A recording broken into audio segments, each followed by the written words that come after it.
Swayam Prabha. Digital India. Educated India.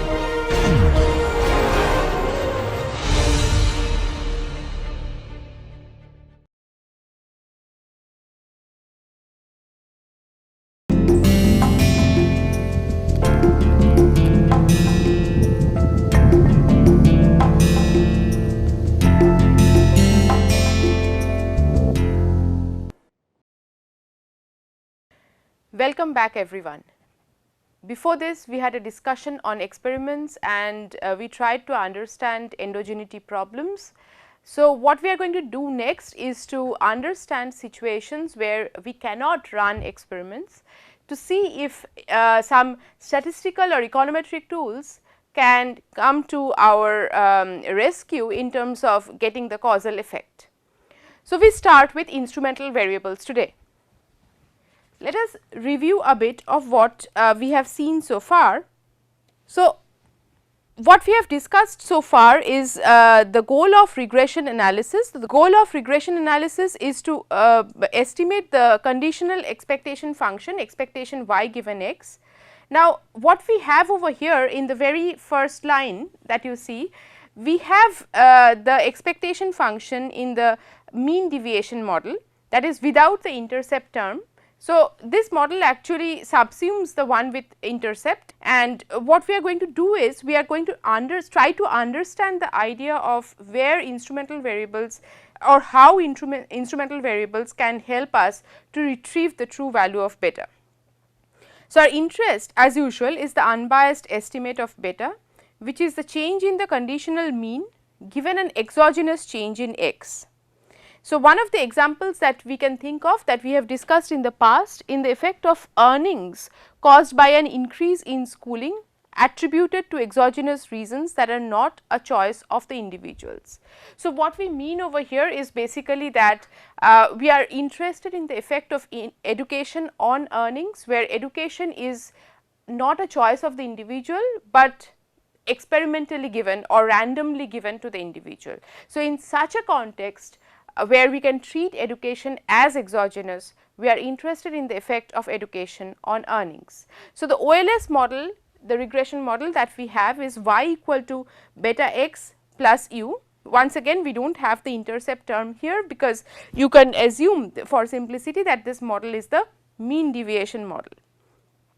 Now, the standard regression model makes the 0 conditional mean assumption, which is expectation of u given x equal to 0.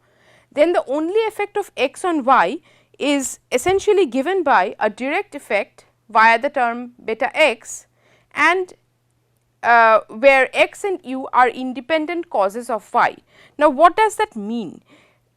To graphically see what this means, let us try to understand it through a path diagram. So, what we are saying over here is we have y which is caused or affected by x, but we have other errors or other variables maybe that causes y, but these are independent causes of y where there is no connection between x and u. So, this is exactly what we mean when we say that x and u are independent causes of y. However, there may be an association between regressors and errors due to several reasons. So, one of the reasons is measurement error that we have seen partly before. The other cause could be omitted variable, again something that we have discussed in the past, and then simultaneity. We have touched upon simultaneity, we are going to have some discussion on to understand simultaneity in this context. So, let us take an intuition to understand the omitted variable idea. So, suppose a person has high level of u as a result of high unobserved ability. So, when we say unobserved ability, what we mean is that we do not observe the ability of this person, and we hence we cannot control for ability in the regression equation y equal to beta x plus u.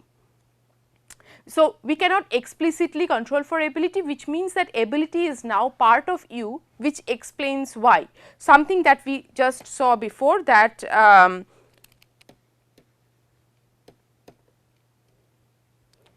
x leads to y, u also leads to y, but then x and u are not related. We have a direct effect of x on y and a direct effect of u on y. And now what I am saying is that ability is part of this u over here and ability affects y. However, this raises earnings since y equal to beta x plus u, but it may also lead to higher levels of x since schooling is likely to be high for those with higher ability.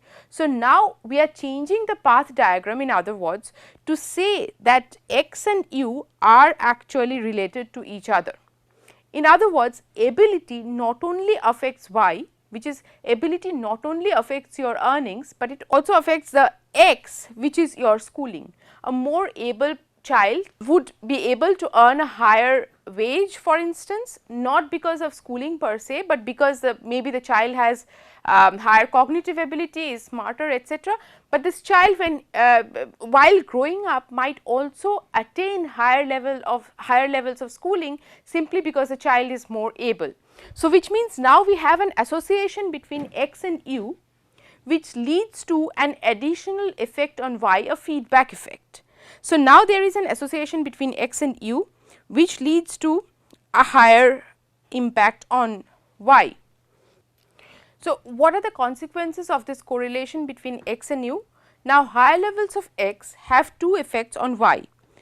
One is the direct effect via beta x, the second is an indirect effect via u affecting x, which in turn affects y.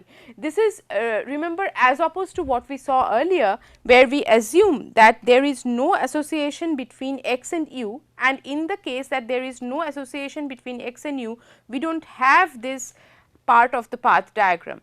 But now when we assume an association, or when we there is a possibility of an association between x and u, what we are saying is that there is a direct effect of x on y, which is captured by beta x, but there is also an effect of u on y via x, right. So, which means that now when x increases, there is a direct effect via beta x and an indirect effect via u affecting x, which in turn affects y. Now, the goal of regression is to estimate only the first effect, which is the unbiased effect of x on y, which is captured in beta. So, another way of looking at this problem is to understand how we get to beta, or the slope of the regression line that we estimate, slope of the linear regression line, in other words, that we estimate. So, let us start with y equal to beta x plus u x. Now, we assume that u is a function of x, because in the path diagram that you saw, what we are saying is that u not only affects y directly, but it might also affect y through x, because it is associated with x. So, this idea is captured in u x, u as a function of x. Now, with total derivative, what we end up having is dy dx, which is, remember, we want this to be the slope of the linear regression line, or the OLS that we draw, that we estimate. So, this is now equivalent to beta, but now because u is a function of x, we have an additional term, which is du dx. Now, data only gives information on dy dx, obviously, because when we have information on x and y variables, all we can do is to try to draw a linear regression of x on y, and that gives us dy dx, but not necessarily beta. The only way that we can retrieve beta is when we assume that this du dx over here is equal to 0, that is when there is no association between u and x. Now, OLS estimate will instead combine these two effects, of course, and what we might have is that we have the estimate of beta, which is B OLS, as I represent here, the estimate of beta. So, the OLS estimate of beta, which is captured by B OLS, will be greater than beta when du dx is positive. That is, both effects are positive, in other words, that x affects y in a positive manner, and then u also affects y in a positive manner, and u and x are positively correlated. So, the only condition under which we can retrieve beta, the true value of beta, is where du dx equal to 0.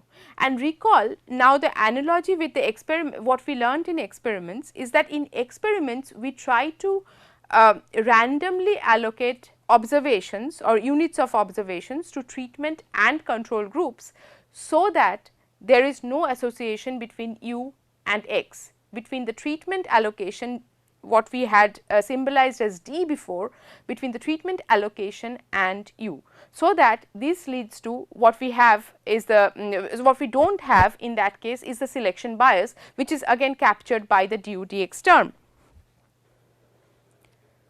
So, let us take a more specific example of endogeneity in the context of policy making, suppose. So, suppose we have a cross sectional data. So, what does a cross sectional data mean? Just to review what we had discussed before, a cross sectional data where you have only one time period of various cross sectional units. It could be individuals, it could be various states of India, various districts of India, it could be various firms. So, you have different units of observation which are not related to time. So, that is when we call it a cross section.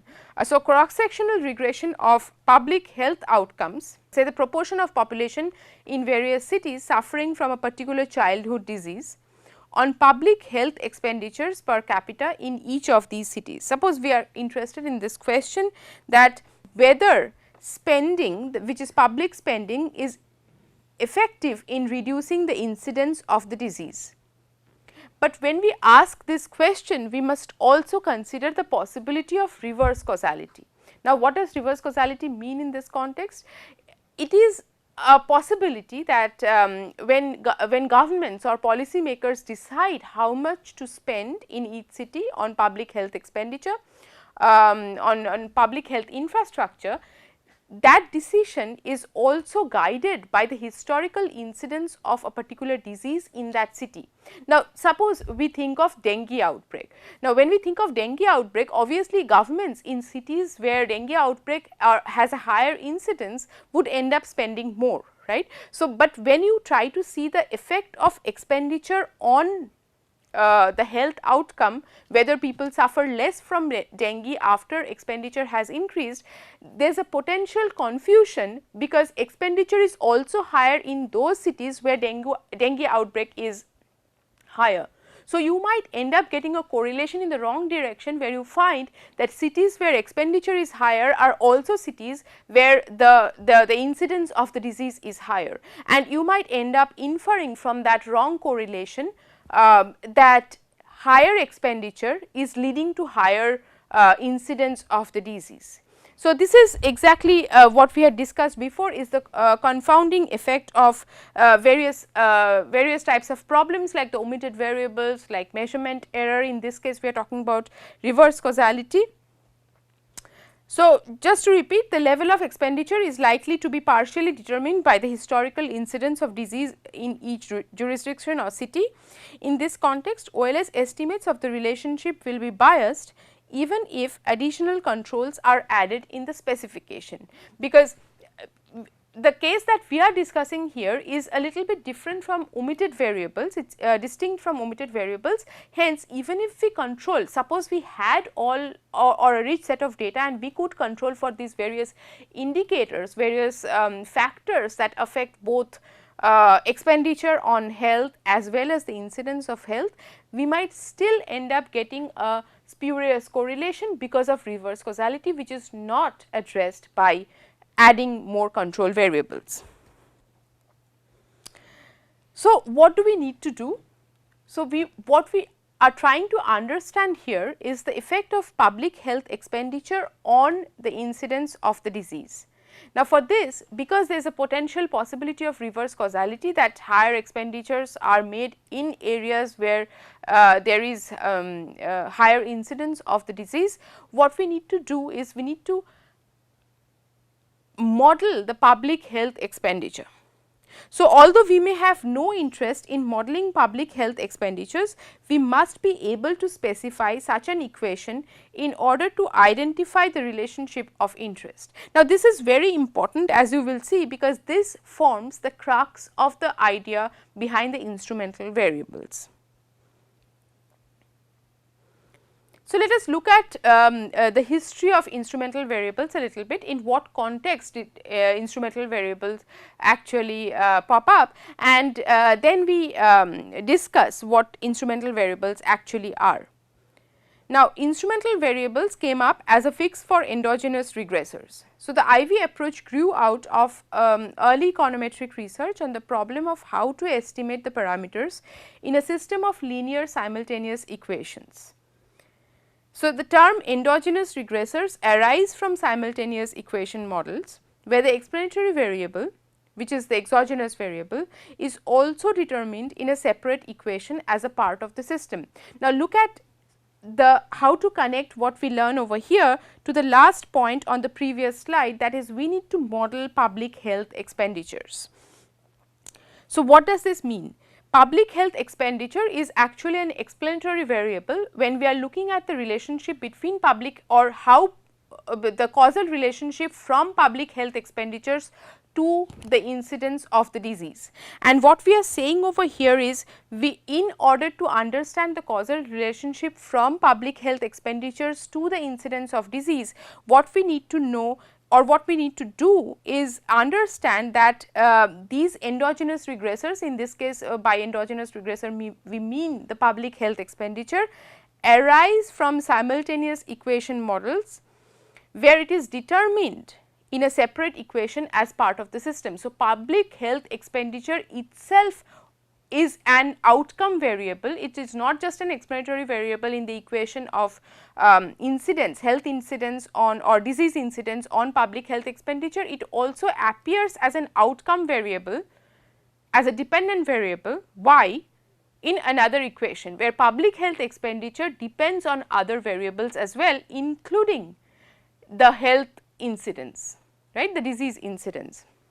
So, as it turns out, this was the context in which the need for instrumental variables was felt. So, instrumental variables shortly is in this particular context, it is essentially a variable that would affect public health expenditure when you are trying to explain public health expenditure in the simultaneous equation model, where it is an outcome in a separate equation. So, there is a variable that affects public health expenditure that shows up in the public health expenditure equation, but it will not affect the incidence of the disease itself. Okay. So, it will not show up as a significant variable in the in the model where we are trying to understand the impact of public health expenditure on the incidence of public health itself. However, while this was the context in which IV was IV actually originated, the instrumental variable idea actually originated. Nowadays, IV does much more than allow us to consistently estimate the parameters in a system of simultaneous equations. So, what we find today is the use of IV has grown out of simultaneous equation models, and we can also use, so there is a wider application of the instrumental variable technique even in contexts when there are omitted variables, when there is measurement error and other sorts of endogeneity problem which we try to solve using instrumental variables.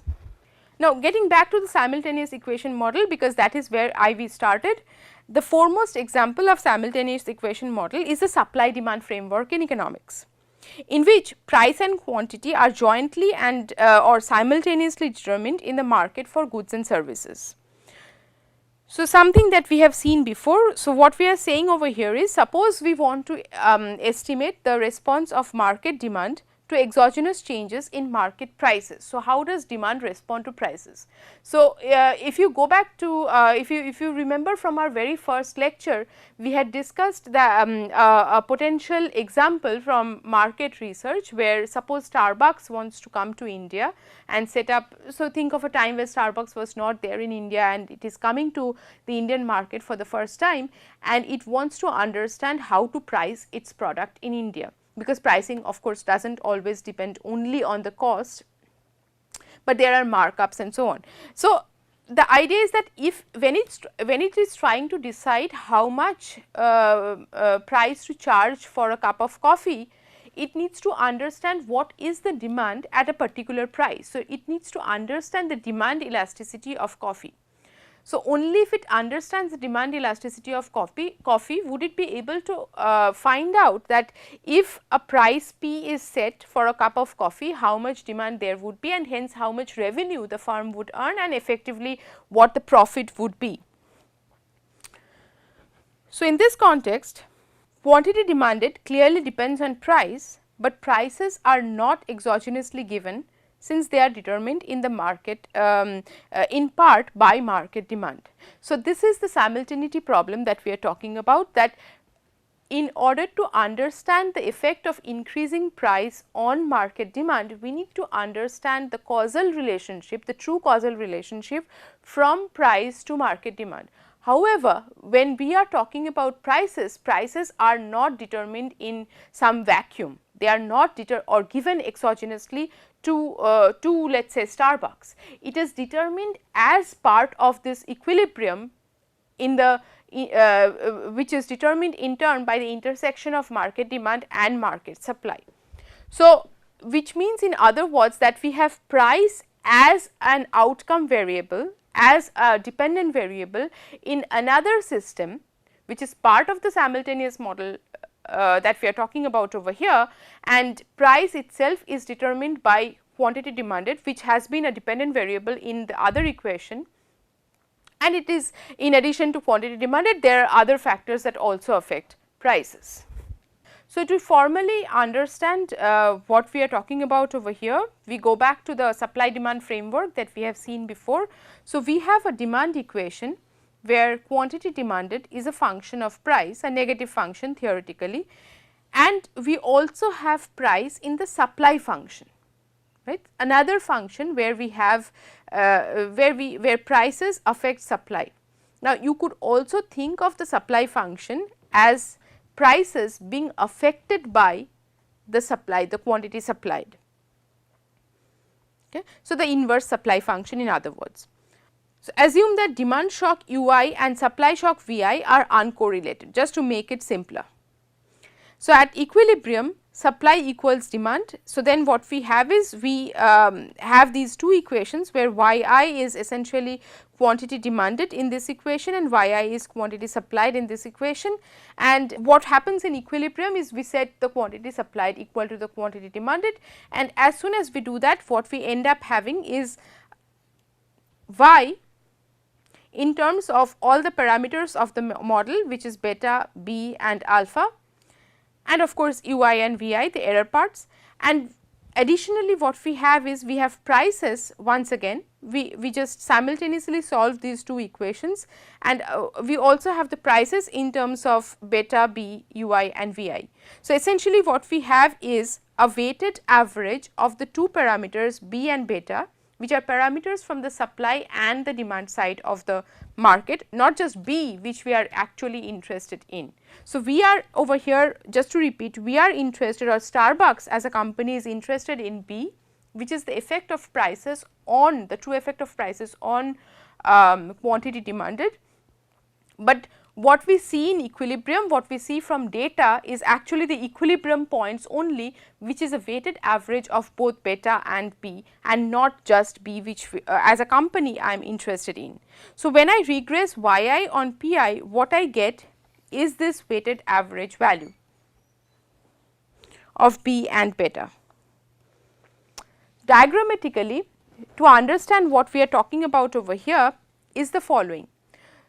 What we are trying to, or what Starbucks as a company is trying to understand is this negative relationship between price and quantity. Okay. How does quantity change? How will the quantity demanded for coffee change if I change prices? But the trouble is that the data on which we are mapping this price quantity relationship is not coming only from the demand side, it is coming from the equilibrium points, which are intersections of demand and supply. So, what we get is, for instance, we have an intersection point of D1 and S1, which is the equilibrium point in period 1, let us say. In period 2 we have another intersection which is given by D2 and S2. In period 3 we have yet another intersection which is given by D3 and S3. So, what we have is we have a simultaneous determination of price and quantity in equilibrium. We do not see price and quantity away from equilibrium on the demand function, we only observe these equilibrium points. So, what we end up getting in data, if we have suppose price and quantity demanded or price and quantity data from various periods, what we end up getting is price and quantity consumed, maybe purchased, how much coffee was purchased in equilibrium, which is basically an intersection of supply and demand in various periods of time at various prices. Now, when we try to draw a correlation among this point, we might end up with no correlation at all. But does this mean that price does not affect quantity demanded? No, because of course, these are not points on the demand function. What we are estimating as a linear relationship over here, which is a 0 relationship, are essentially the relationship between price and equilibrium quantity demanded and supplied. So, observed data on price and quantity would not lead you to a causal relationship between price and quantity demanded. So, in this context, what is instrumental variable? So, we need a method to generate only exogenous variation in price, so that once we generate an exogenous variation in price, we would know how is quantity demanded changing to that exogenous variation in price, which is not related, and this change in price is not related to quantity demanded to changes in quantity demanded itself. So, then we can say that due to a change in price from let us say 2 rupees to 3 rupees, how much does quantity demanded of coffee change, where we are sure that the quantity demanded, the change in quantity demanded itself does not have a feedback effect on the change in prices. So, again this is basically saying that we will something that will not affect quantity demanded, but will only affect prices. So, one way to think of instrumental variables in this context is to think of supply shifters that do not affect demand. So, in other words, what it means is that if you go back to the scatter plots in the previous diagram, so what we have is we have these various points which are equilibrium points, and suppose we are only talking about a specific demand curve D1, which is not changing, because now we are talking about instrumental variables or variables that affect prices, but does not affect demand. So, one such variable to think of is something that affects supply. Okay. So, suppose we start from S1 and something that shifts supply to S2 to S3 with higher values or lower values of that variable to S4. Now, as we move from S1 to S3 to S4, what changes is the supply and hence the price, because price is also a function in the supply model, is also a variable in the supply model, supply function, and as supply changes, price changes. But because this shifter that we are talking about, this variable that we are talking about does not affect demand, so demand does not change from this D1, it stays at D1. So, given this situation, given that we could come up with such a variable, a supply shifter in this context, what we are doing, notice, is we are mapping these points as supply shifts from 1 to 2 to 3 to 4, which are all points on the demand function. So, in the process what we have done is we have traced out the demand function D1 as supply moved from S1 to S2 to S3 to S4.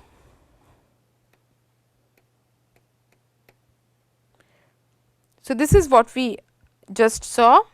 So, equilibrium price and quantity when only the supply curve shifts and the demand curve does not shift. So, IV estimates the demand curve by isolating shifts in price and quantity that arise from shifts in supply. Okay. So, we can think of any supply side factor that would affect supply.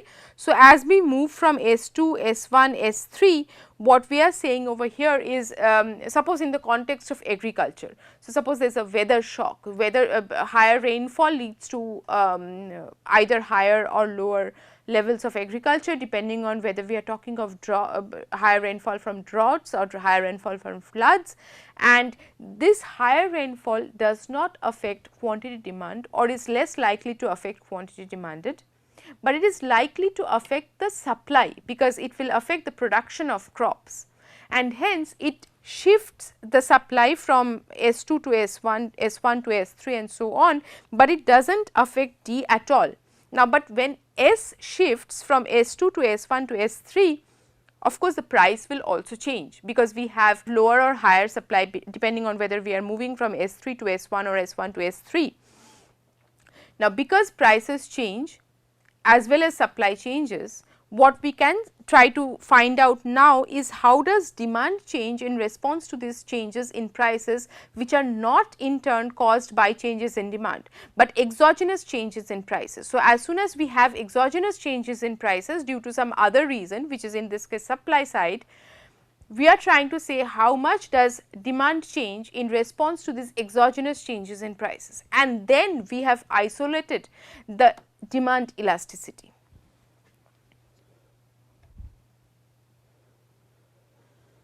Okay, so, Z is essentially what we symbolize IV, the instrumental variable, as, and it is a variable that shifts supply in this context, but not demand. So, in general, just to generalize what we just said in the context of supply demand framework, what we are saying is what we need is a method to generate only exogenous variation in X. What we have is that Y is a function of X in one model, but we also have X as a function of Y in another model. And what we need, because of this problem of simultaneity, we are not able to isolate the effect of X on Y. So, what we need over here is some variable or some way of generating an exogenous change in X. Now, when we are talking about exogenous shifts in X, one way to generate that is of course randomized experiments that we have seen before. So, what you could do is you could randomly allocate people or units of observations to treatment or control group. So, suppose you could randomly generate prices, for instance, in this context. So, one way is through a randomized experiment, but what we are trying to understand here is that in the absence of randomized experiment, is it possible to have an approach where we can isolate exogenous changes in X in observational data. So, a crude experimental or treatment approach is still possible using observational data, provided that there exists an instrument Z such that changes in Z are associated with changes in X, but it does not lead to a change in Y aside from the indirect route through X. So, what we are saying, in other words, so just to draw a path diagram, what we are saying now is that we have Y and then we have X causing Y, which is the direct effect of X on Y. Then we have U as we had before, but now the problem is that because U and X are correlated, we have an effect of X on Y not only through X only, but also through U. Now, can we have a variable Z that affects only X? Okay. So, in this case X, remember, is the in the example that we just discussed, X is the price, Y is quantity demanded, and there are variables that where X is also determined by Y. So, there is a reverse causality here or a simultaneity, and suppose we can find a variable z that only affects x. So, in this context z is the supply shifter that only affects the prices, but does not have any effect on y. This is ruled out, but does not have any effect on y. So, this is ruled out. So, in this context, given that we have a variable z which affects x, but not y, what we can try to understand is this relationship over here, which is isolating the effect of x on y due to z. And that is the whole purpose of using an instrumental variable, because now we have been able to address this relationship between u and x, not through a randomized experiment or not through driving this relationship to 0, which a randomized experiment allows us to do, but completely using a different variable that is able to bypass this relationship between x and u. So, coming back to where we were, what we are saying once again is that z is causally associated with x, but not with u. And what we are saying is, again, it is still the case that z and y will be correlated, but the only source of such correlation is the indirect path of z being correlated with x. Just recall the diagram that we just saw, the path diagram. So, the only way in which z affects y is through x, which in turn determines y. The more direct path of z being a regressor in the model for y is ruled out. In other words, z affecting y directly is ruled out. The only way that z can affect y in this case for it to be a valid instrument is through x, because only then can we say that changes in z are associated with changes in y, and that association is only due to x. And in this process we can try to find out, or we can estimate the effect, the causal effect of x on y.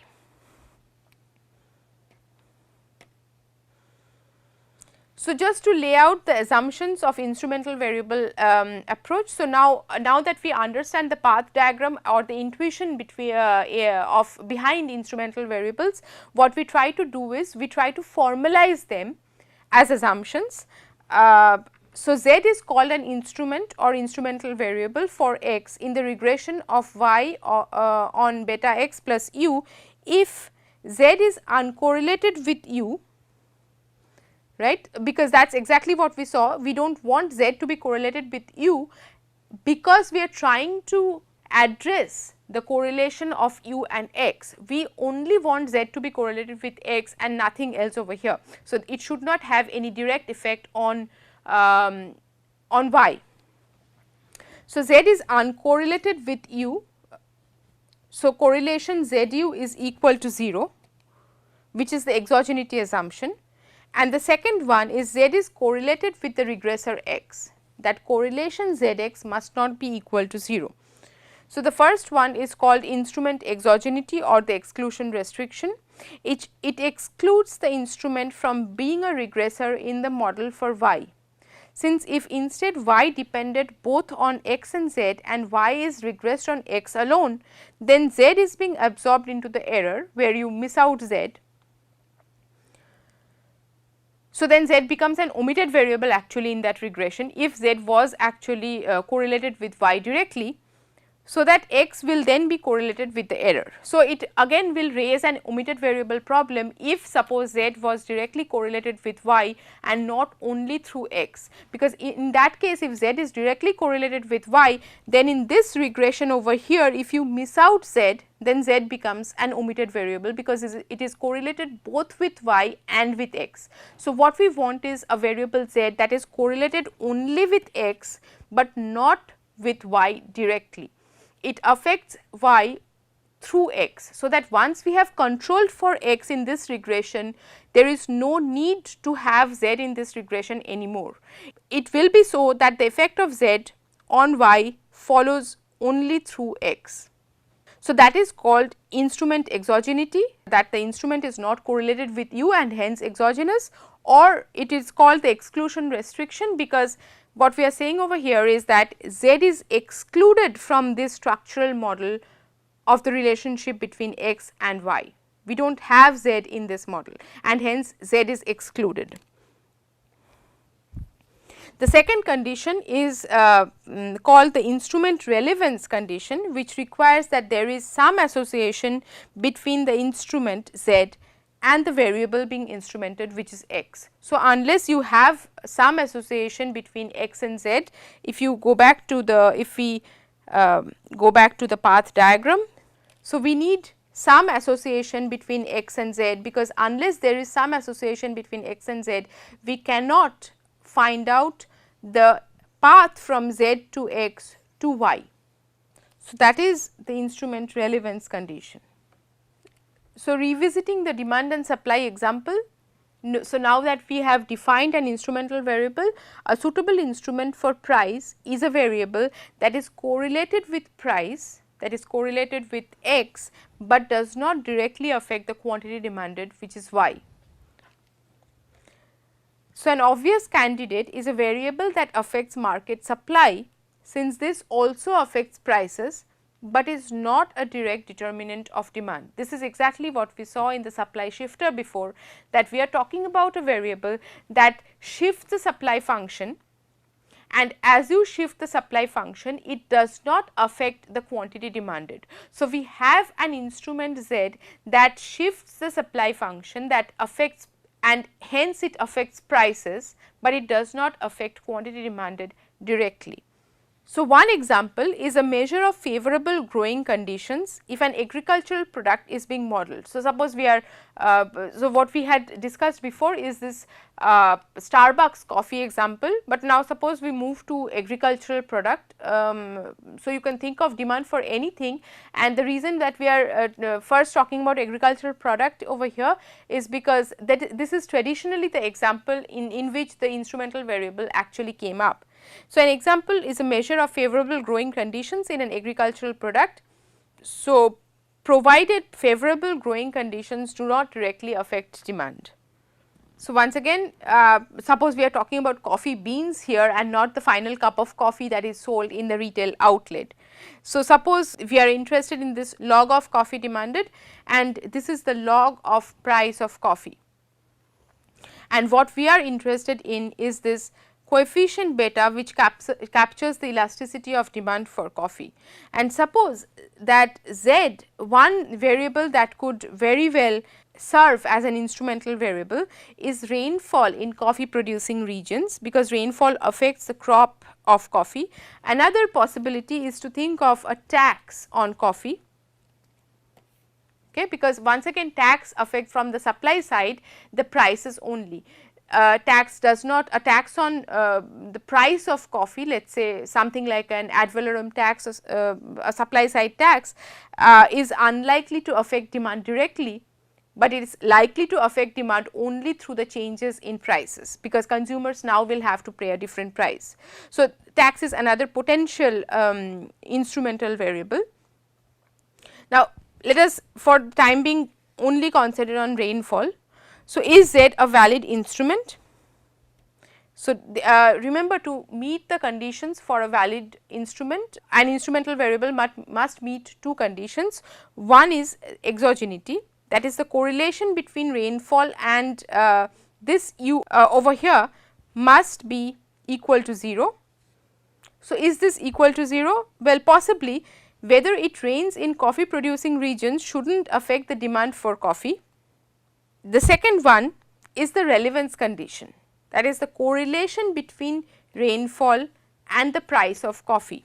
Once again, it is possibly likely to be met, because high rainfall means that it will affect the supply of coffee, and because it affects the supply of coffee, prices are also likely to change due to the supply shock. Now, interesting thing is that when you are doing the regression, as you will see later, it is possible when you have data on prices and rainfall and quantity demanded, it is possible to check whether this correlation is 0 or not.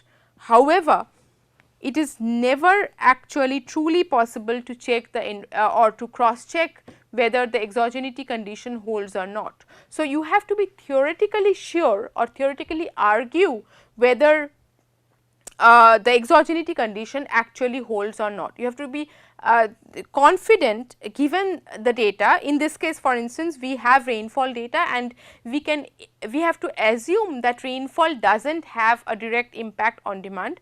As long as you believe that this assumption is likely to hold, you can say that the exogeneity condition is likely to be met, but it has to rest on that assumption. There is no way to actually check whether the correlation between rainfall and U is equal to 0. Okay, so, we can directly check the relevance condition, but not the exogeneity condition. So, once again, just to repeat what I said, the exogeneity condition means that rainfall must not be correlated with U. In other words, rainfall must not be correlated with the error term in the structural equation that we are interested in. So, that rainfall is not, in other words, rainfall is not affecting quantity demanded for coffee directly, but the relevance condition means that rainfall is correlated with the price of coffee. Okay. So, rainfall does affect the quantity demanded for coffee, but only through changes in prices. It does not have a direct impact on the quantity demanded for coffee. So, let us take another example to understand this concept. So, IV in the schooling example. So, when we are talking about the schooling example, what we have in mind is the impact of schooling on earnings, of education on earnings.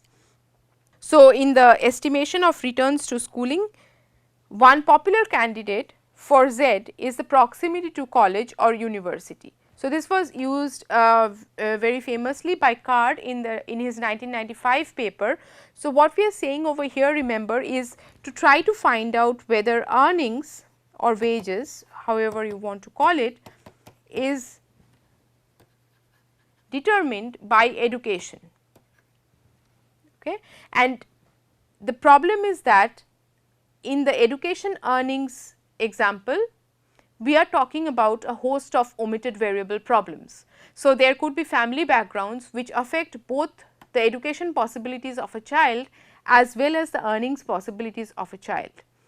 So, it could be parental earnings, it could be parental education, and so on. Now, what we need to do, in other words, is to find a variable Z that affects only education, but it does not have an independent impact on earnings. So, one popular candidate for Z is proximity to college or university. Now, does proximity to college or university satisfy the two IV assumptions that we just saw? Does it satisfy A1, which is the exogeneity condition? Well, maybe people who live a long way from a college are more likely to be in low wage labor markets. We could estimate a multiple regression for Y that includes additional regressors such as indicators for non-metropolitan area. So, what this means is that when you take proximity as an IV for education, it is possible that people who live away from a college have lower probability of getting admitted to college simply because they are further away from college or university. However, that is not the only way that affects proximity to college affects earnings. It could be that people who are living away from college are also in low wage labor market. So, the proximity to college does not only reflect your probability of getting educated, it also reflects the kind of labor market you reside in. You might be in a labor market which has lower employment opportunities, it has lower wages. So, that proximity to college does not only affect earnings through education, it affects earnings through some other channels. So, this means that proximity to college has a direct effect on earnings through a different labor market. Now, one possibility is that we could still estimate. So, if let us say proximity to college is affecting your earnings through education. Now, it is possible that proximity to college does not affect earnings only through education, but it also affects earnings through the proximity to different labor markets. So, maybe a better or a worse labor market. If you are proximate to college, it might mean that you are in an urban region which does not only have a college, but also has a better labor market with better employment opportunities and higher wages. So, what this means is that if better labor market, proximity to college also implies a better labor market, and that is the only other channel through which you have higher earnings. What you could do is you could control for the fact that you live in a different labor market. Now, after, if let us say there are only two channels through which proximity to college can affect your earnings, one is education, one is a high wage labor market, then controlling for high wage labor market, all you have is the effect of Z, which is proximity, on earnings through education, right. So, this is what it says, that we could still estimate a multiple regression for Y that includes additional regressors such as indicators for non-metropolitan area, which is a proxy for a labor market. But clearly, without controlling for that particular channel through which Z could have also affected earnings, Z is not a valid IV. Now, the second assumption that Z needs to satisfy is the relevance condition. So, does it satisfy the relevance condition? Very likely. People whose homes are a long way from a college or university are less likely to attend college. Once again, remember, you can verify this using the data.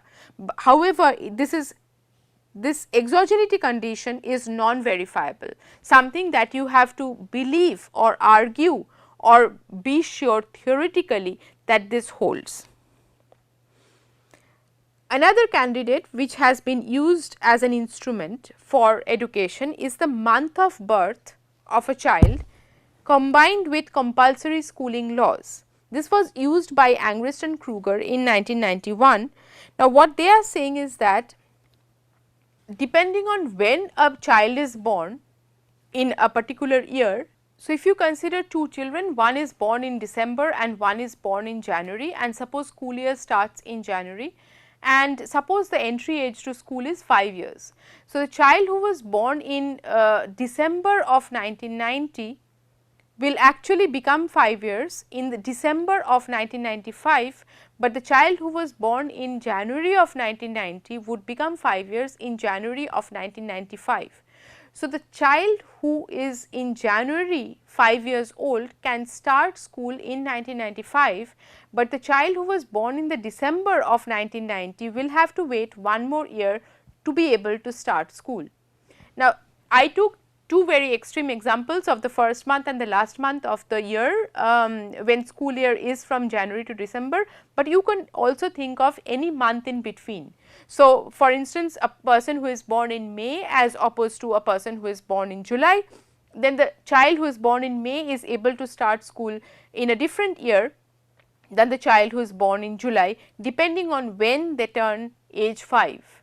So, in this case what we are saying is that suppose which is true in the US, they have compulsory schooling laws and these laws vary by the state. So, if you have compulsory schooling law that you have to graduate or you have to attend school for at least let us say 16 years, then depending on when you start schooling, it will decide how many years of schooling you have. So, let us say everyone has wants to drop out of school as soon as they reach 16 years of age, and depending on when they actually start schooling would determine how many years of schooling they had. The child who was born in May of 1990 as opposed to the July of 1990 would have very different number of years of schooling, because they entered school at different times, but by the time they leave school they are both 16 years of age. So, this is exactly what Angrist and Kruger exploit in their paper and say or assume that month of birth is not related to your earnings potential. Month of birth in this case is only determining the extent of education that you achieve combined with the compulsory schooling laws or in the presence of compulsory schooling laws, but it does not have a direct impact on earnings. It only affects education, but does not affect earnings.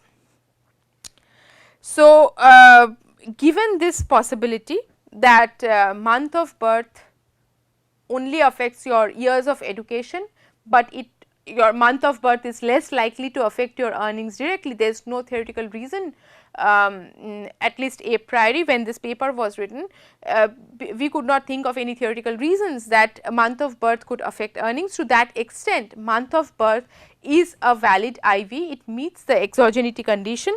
Now, the second one, whether month of birth affects actually your years of education when combined with the minimum school leaving age, which is when combined with the compulsory schooling laws, whether the month of birth affects your extent of education, that we can verify using data.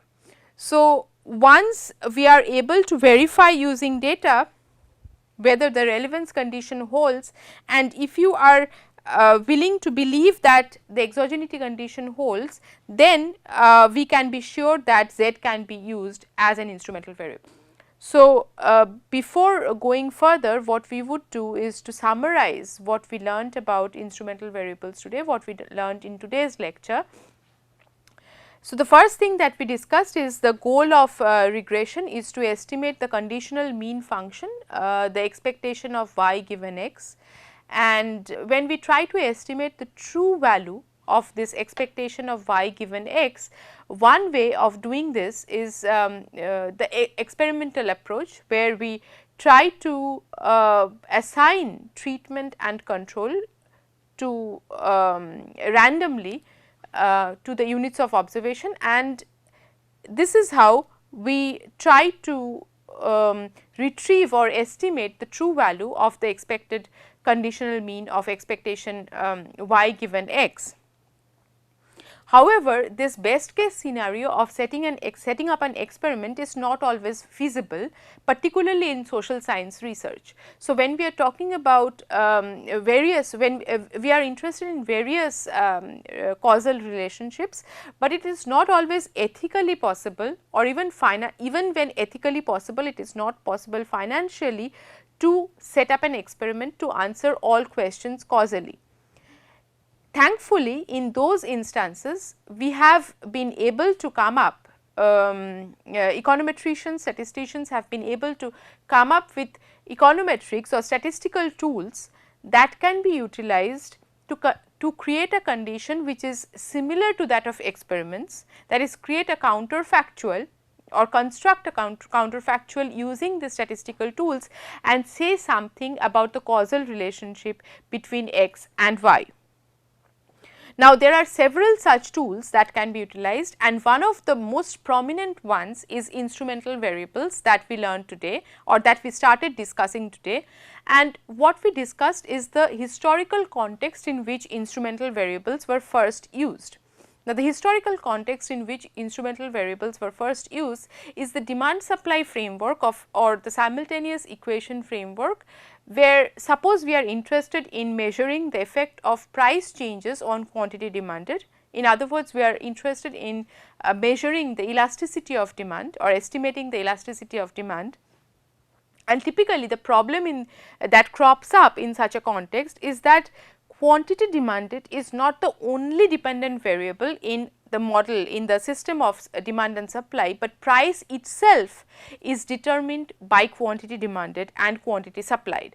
So, what we have is a system of simultaneous equations where both y and price are outcome variables in different equations, and both y and price are also explanatory variables in different equations. So, where price is an explanatory variable to determine the quantity demanded y, y is an explanatory variable to determine price of the good in a different equation, where price is the outcome variable.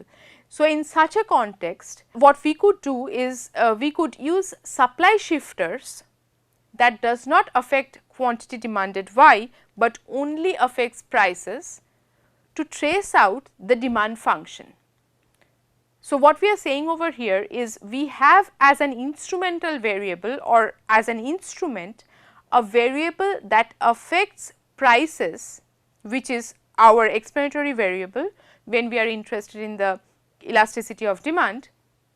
So, it affects the prices, the explanatory variable, but does not have an independent effect or a direct effect on y itself. This instrumental variable should affect y only through x and not independently. If this is true or if this holds, if this is valid, then we can retrieve the causal relationship between x and y, from x to y. And we formalized these implicit assumptions or these implicit characteristics of IV in two assumptions that an instrumental variable should meet. The first one is the condition of exogeneity or the exclusion restriction, which is very important for an IV to be valid, which is basically saying that an instrumental variable should be exogenous with respect to the error term u in the structural equation y equal to alpha plus beta x plus u. When it is exogenous means that it is not correlated with u, and another way, another name for this assumption is also the exclusion restriction, meaning that the variable z, which is the instrumental variable, should be excluded from this structural equation.